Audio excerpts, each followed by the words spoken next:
Tristesse, désolation, amertume et colère, voici le nouveau visage de Yopougon-Jesco et de ses habitants. Une bien triste réalité que vivent les populations de certains quartiers d'Abidjan depuis plusieurs jours.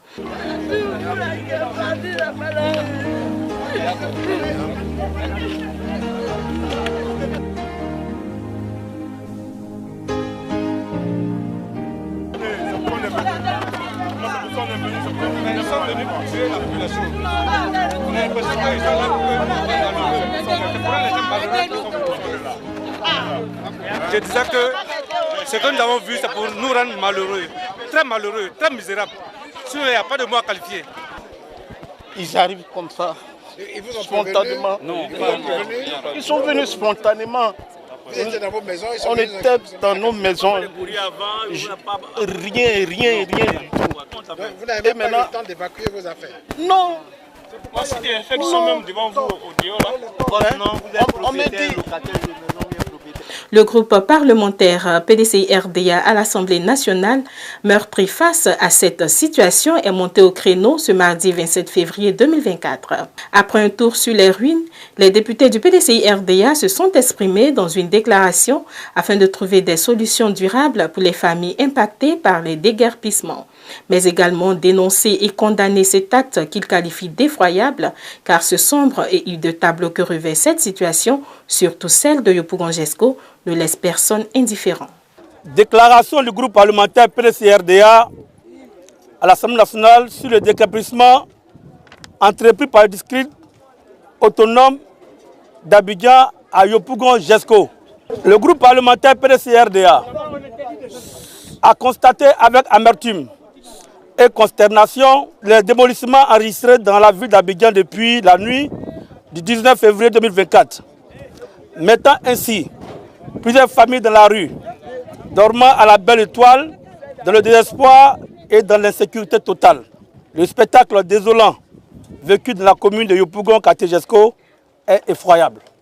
En dépit des protestations, complaintes, plaintes et pleurs de nos populations totalement désespérées, le ministre-gouverneur du district autonome d'Abidjan, M. Cissé Bakongo, avec un cynisme froid dont lui seul a le secret, poursuit son projet funeste de déguerpissement, projet au contour flou, fuyant et insaisissable, sans compassion ni respect minimum des droits de l'homme. Au-delà des affirmations de solidarité du maire de Yopougon, qui semble condamner ces destructions massives, l'exhibition à tout va des documents qui n'ont jamais été notifiés aux populations nous convainc d'un plan savamment concocté par le pouvoir RADP au détriment de nos braves populations.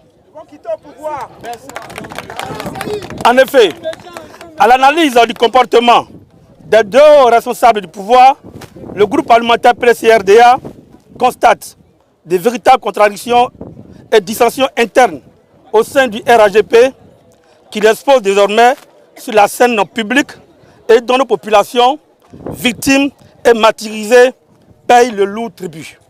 Le groupe parlementaire PDCI-RDA voudrait savoir pourquoi des habitations bénéficiant des documents émanant des structures étatiques officielles en viennent à être détruites sans communication publique, sans notification préalable et sans programme d'indemnisation. Le groupe parlementaire PDCI-RDA souhaite être informé sur le degré d'urgence de telles opérations qui, à n'en point douter, portent une atteinte grave aux droits de l'homme et dont les motivations sont infondées. En effet, si à divers lieux du domaine public ou dans les zones à fort taux de risque, elle paraît justifiée, il faut en revanche soutenir qu'une véritable bavure a eu lieu à certains endroits, dont le cas le plus flagrant est l'établissement Chat-Hélène qui accueille 1880 élèves, dont 962 affectés par l'État de Côte d'Ivoire.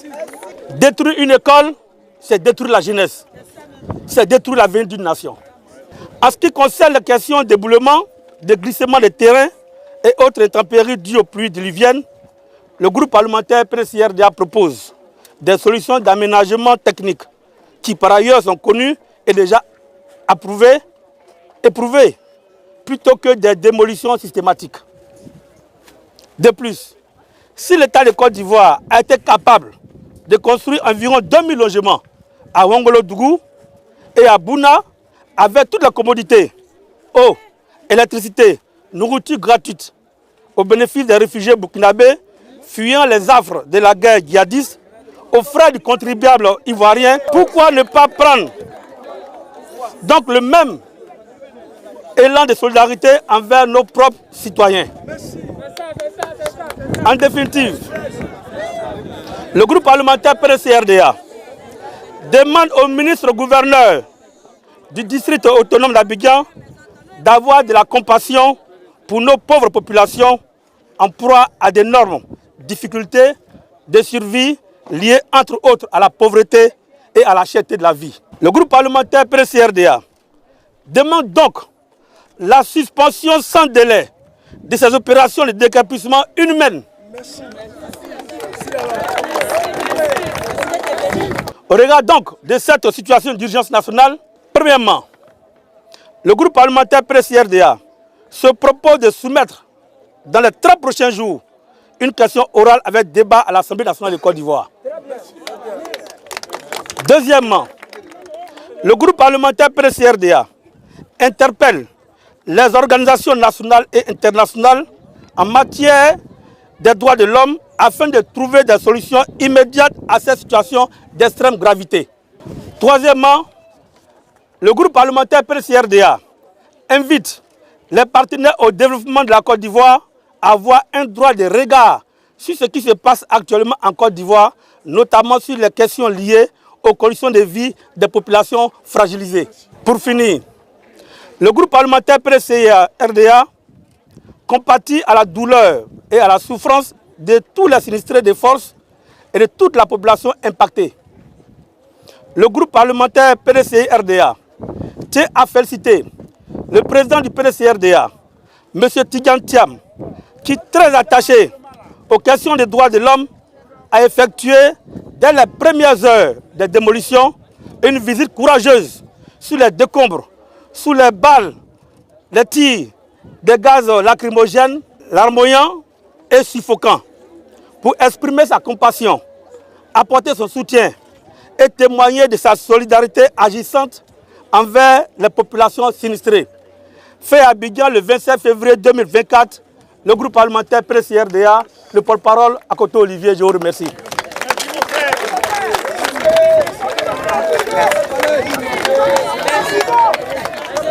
On va remettre la CD officiellement.